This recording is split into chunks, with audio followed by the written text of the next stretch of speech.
name is Kelly Dale with Off the Beaded Path.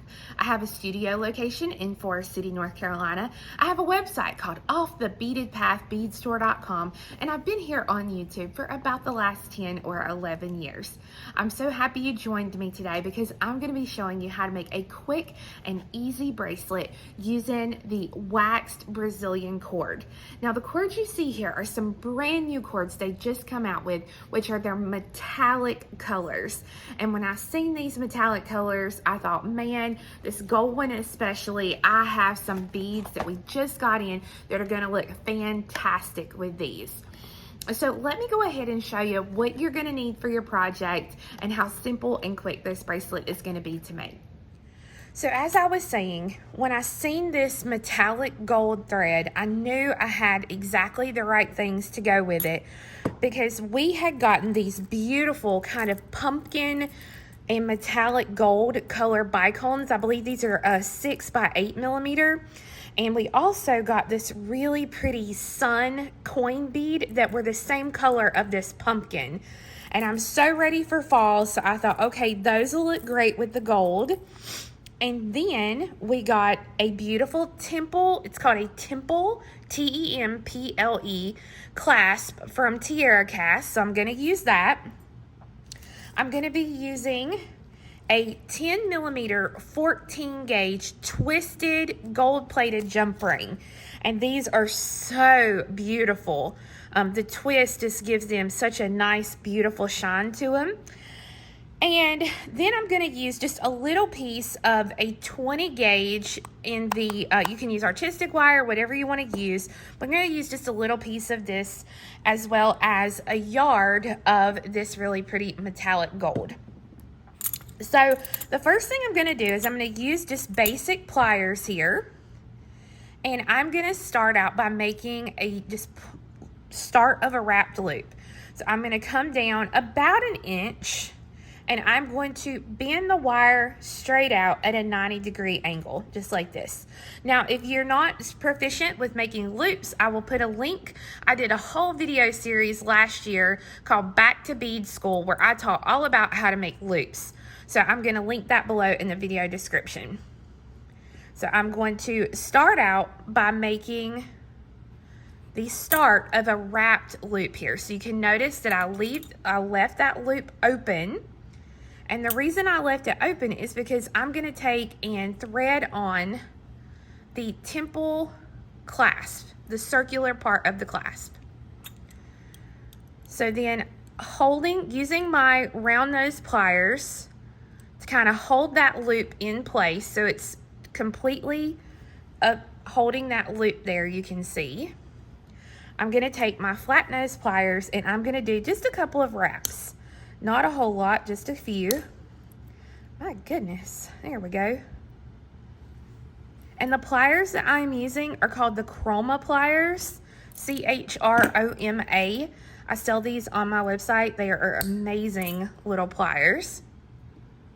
But I'm gonna make a wrapped loop just like that. And then if you have a little piece sticking up, make sure to kind of tuck that in. So I'm just pressing that in. And again, if you're unsure of what I'm doing or how to do it, I'm gonna put a link below in the video description for a video all about how to make loops. I'm gonna go ahead and thread on my sun bead. Now the reason I'm actually putting this on wire instead of the cording is because the cording, although it's a 2-ply polyester, it's a little bit thicker than the regular, so it will not go into a hole, a smaller hole like this. So this is the reason I'm putting this piece on wire. Now, because I want to actually attach the jump ring here as well, what I'm going to do is I want to make sure that the loop that I do, and I'll show you what I mean here, I want it to be opposite of what this loop is, and you'll see here in a minute. So I'm going to take the wire. No, I want it the same exact way. I think I'll do that. So I'm going to bend the wire straight back just like this. And then I'm going to take and make another wrapped loop. The great thing this time is you can pretty much use your hands to do this wrap. You don't have to use the pliers. And then I'm going to trim that. straighten up my loop if I need that straightened up, and then tuck this little piece of wire in so that way it doesn't scratch you. Okay, so you'll see here, and this is what I want you to note, the loops here are exactly the same as far as the way that they're turned. So if I turn it this way, you can see what I mean. I have a loop, and I can see the eyes of the loop.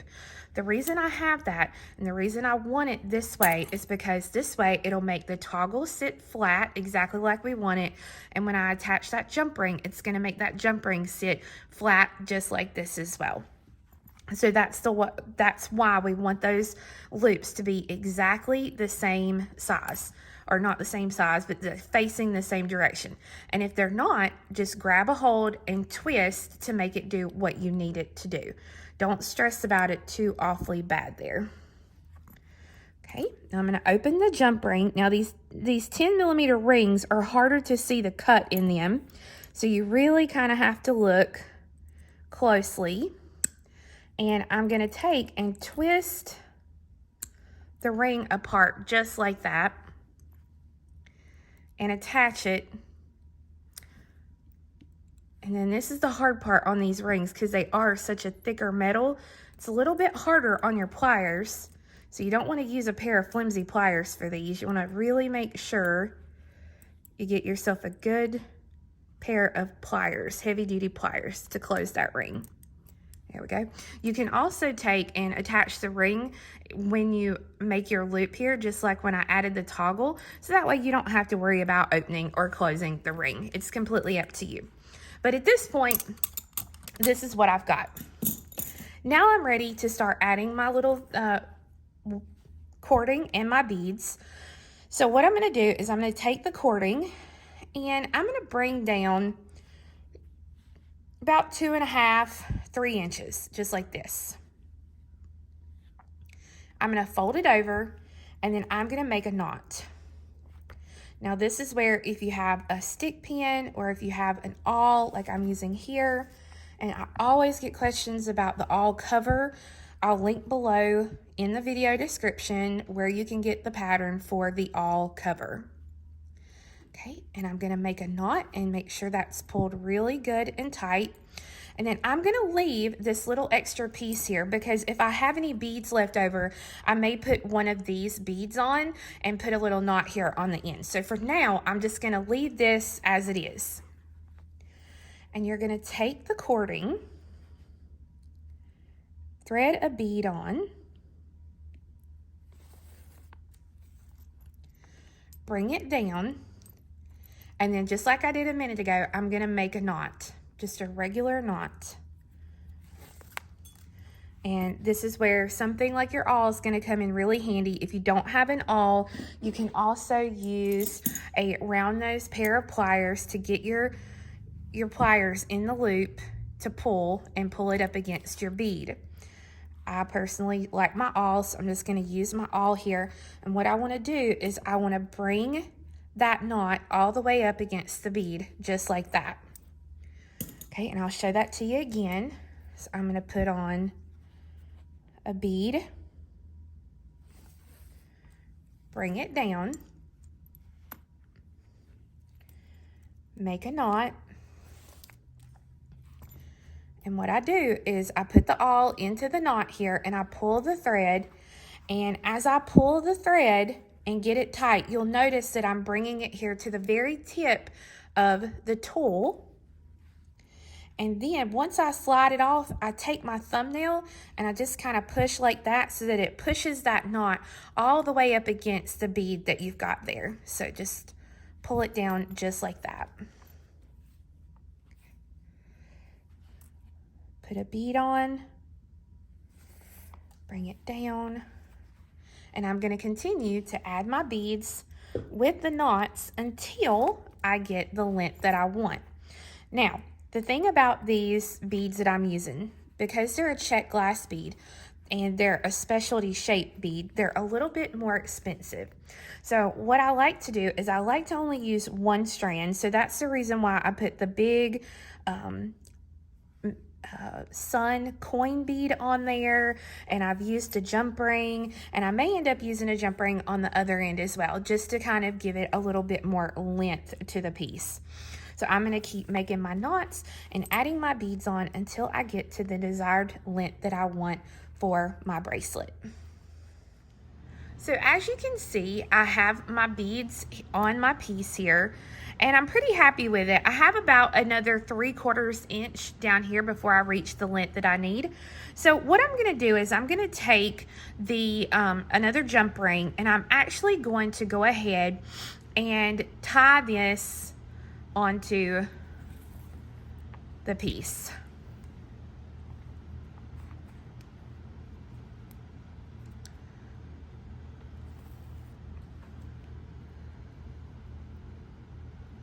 Okay, and I want to pull it and make sure it gets down to the knot there. And then I'm going to do it again, make another knot.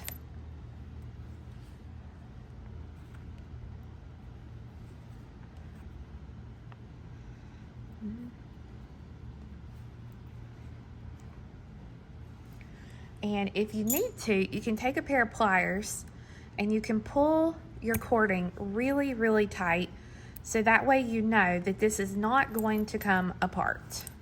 All right. Now, another thing that I will do before I finish this off is I'm going to make sure to leave myself about 3 inches here, 3 to 4 inches, and then I'm going to trim this cord because, again, I think I might add some little dangles to this piece. I can also add some dangles to the jump rings themselves, and that will be fun. So I'm going to take and thread on the same piece of cording that I have.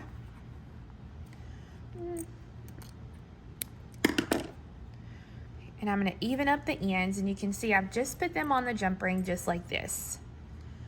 I'm going to thread both strings here through the toggle clasp,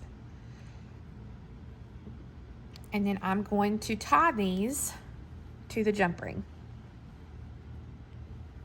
Okay, you can do that. Another thing that you can do is you can take and get this out here.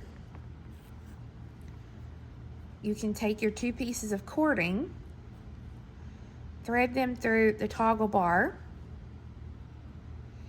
and then leave yourself a little loop. Pull through the loop just like that. And then this gives you 2 cords then that you can then take, and you can either knot, like put both of them together like this and do a knot, or you can just straight take these 2 cords and take one through the jump ring, let it drop all the way down, and then you can actually tie these 2 pieces together just like this. So what you want to do, however you do it, it doesn't matter, but you want to make sure that you can get your toggle bar through easily. And see, it's going to be a little bit hard to get my toggle bar through there. So I'm going to need to kind of back up a little bit, not make this as tight, leave myself a little bit of room here, and try that toggle bar again. And that went in much easier. So you want to make sure that you don't do this too tight so that you can't get it finished. Okay, so now I'm going to do the same thing. I'm going to take one of the cords around and through, kind of get it wrapped around, and then I'm going to take my 2 cords and I'm going to tie them together.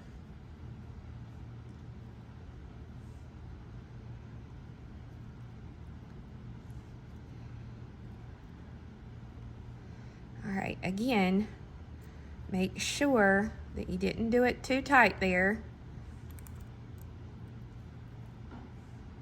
Yep, that's going to be good.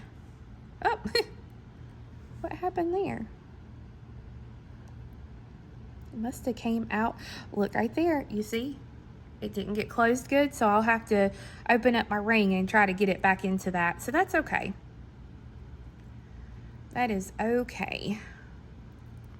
All right, so now I'm gonna leave these two pieces because again, I might add some little dangles to those. It's completely kind of up to you and kind of how you want to do it. A lot of people don't like as many dangles. I do not mind the dangles. Doesn't bother me. So let me go ahead and see if I can get this threaded back on. There we go. Get this closed back. See, it's good that this happens to me in the video, so that way you'll know if it happens to you, what to do and how to fix it. Okay. So there we go. So now I have all these fun little threads hanging here. So what I'm gonna do is here on this end, I'm gonna thread on one of the beads. Might have to cut this at a little angle. There we go.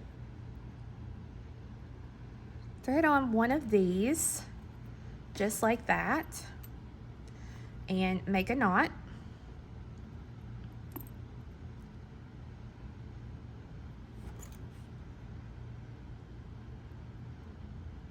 Somebody mentioned, I think it might have been in my last video or the video before that, that when you're doing a knot, you could also use a crochet hook to get in there and get that. And yes, you can absolutely do that. Now I'm gonna leave the thread, I want the knot to be closer down here because I don't want this up super close to the bead or the bracelet itself. So I'm gonna leave that there. And then I'm gonna come down to this end and I'm gonna grab me some seed beads really quickly. All right, so for this end, I was going through my stash and I have these size 6, they're seed beads, but they have a pearl finish to them. So I'm gonna use these on one of my little strands and I'm gonna do the same thing. I'm gonna make a knot here. And again, I don't want these super close, so I'm gonna bring it down about like that. And then same thing for these two here. I think I'll put a couple more of my pearls on them.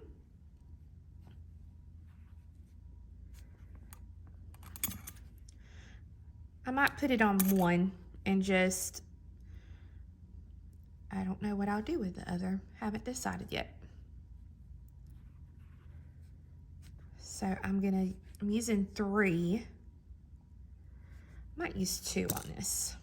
Yeah, I'll just use 2 here. So I'm gonna put 2 of these little seed pearls.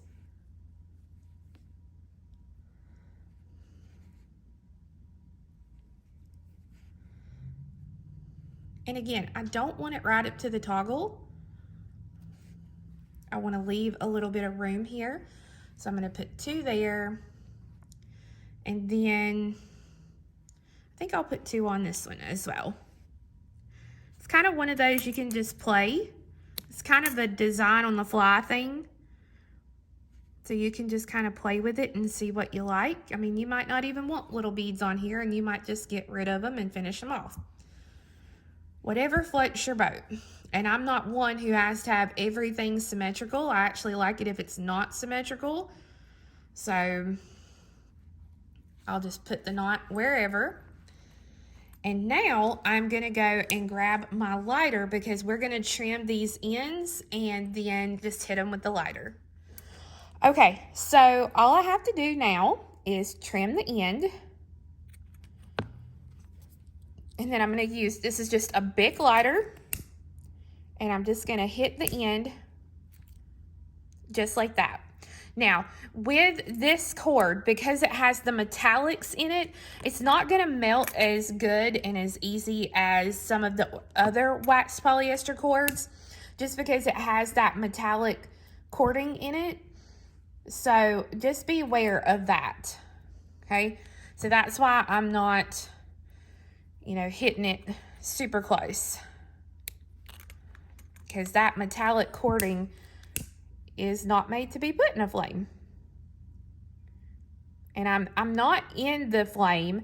I'm just right here to the side of the flame, just enough, because we don't want that to happen. And all I'm doing is just hitting it to kind of melt that cord down. Like I said, don't put it in the flame. You can see here, I've just got it next to the flame, just enough, girls. Start melting it. Just like that. So that now, when I finish it out, let me get all my little pieces of cordon off my mat here. Now when I finish, I have a beautiful, fun new bracelet that I can wear and really enjoy these beautiful pumpkin color beads.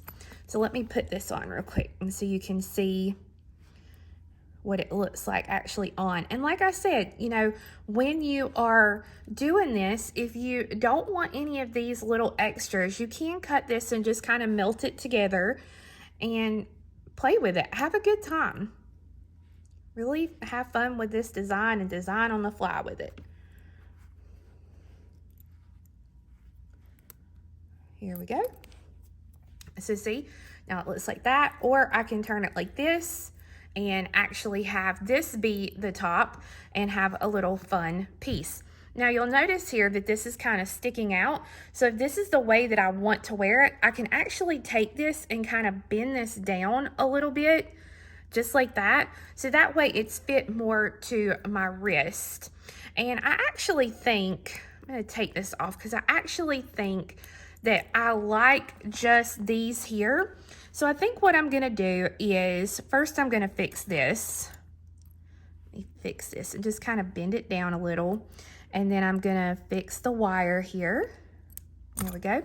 But I'm not loving this on here once I actually seen that. So all I have to do then is take and trim this. And again, I can trim this down a little bit. Hit it with my lighter just enough to melt the end. There we go. And then I'm left with those little pieces up here.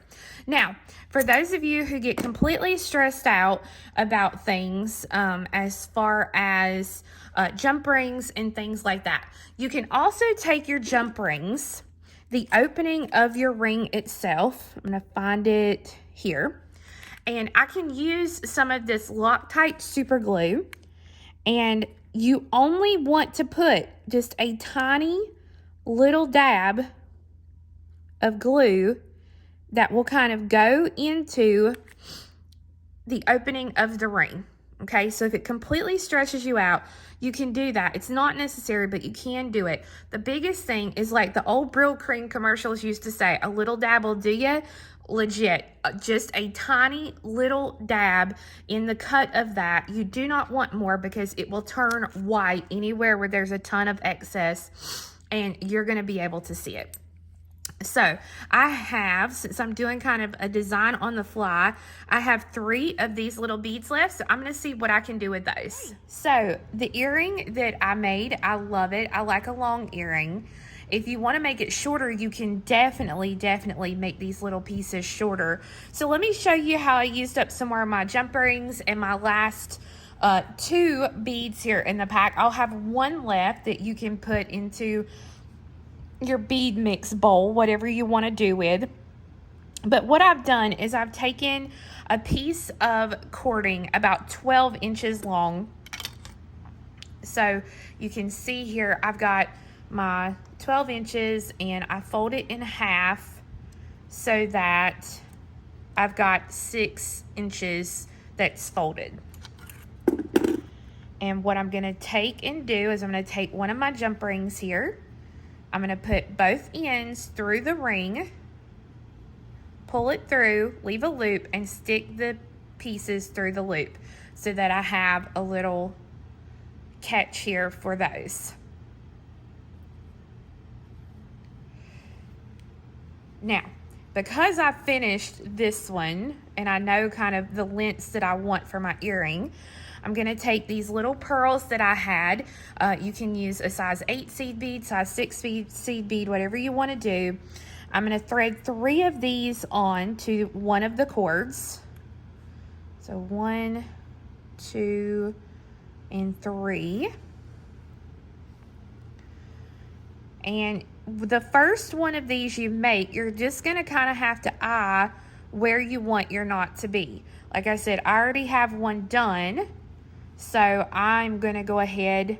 This is the hardest part, just trying to get everything even to where it was. So I'm just going to put a knot there. And then I'm going to thread 3 more of my beads onto the other cord. So 1, 2, and 3.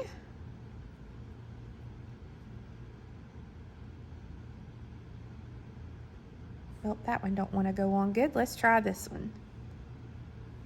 There we go. And again, I'm going to go ahead and kind of get the knot in and decide where you want that knot to be. There we go. Okay, and then I'm going to take and I'm going to cut the cord straight across. So I've already cut, of course, the first one. So then I'm just going to take the second one and just cut straight across, just like that, so that they're the same length on the earring. Now, before I actually finish it, I'll go ahead and take, and I just want enough to kind of ball the end of my cord up.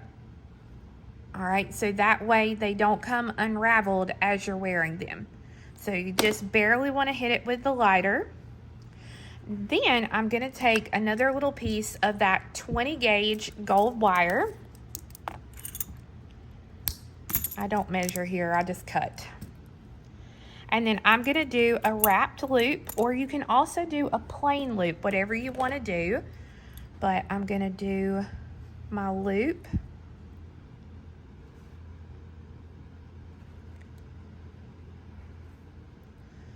And I'll go ahead and I'll attach this first, so then that way I don't have to worry about holding on, trying to open and close that jump ring.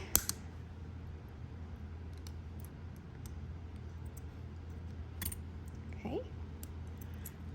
Trim that little end off.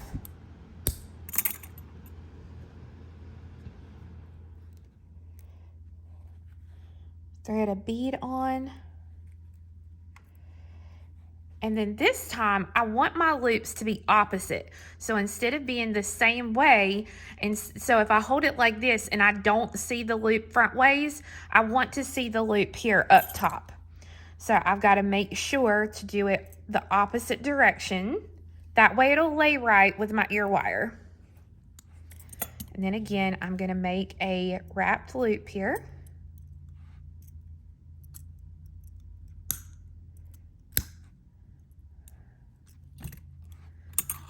And trim that.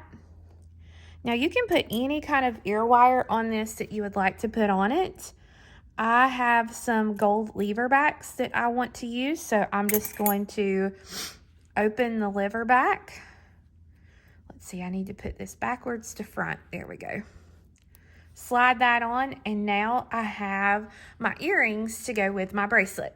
If you wanted to, you could make a little tiny pendant out of this, or you can even do a little wire wrapped ring, and that would be really cute as well, so that you use up all your beads from your set. So friends, I hope you enjoyed this design on the fly with these beautiful new bicone, faceted bicone beads in this pumpkin color, as well as these super simple and easy earrings, so that it uses up almost every single bead on your strand.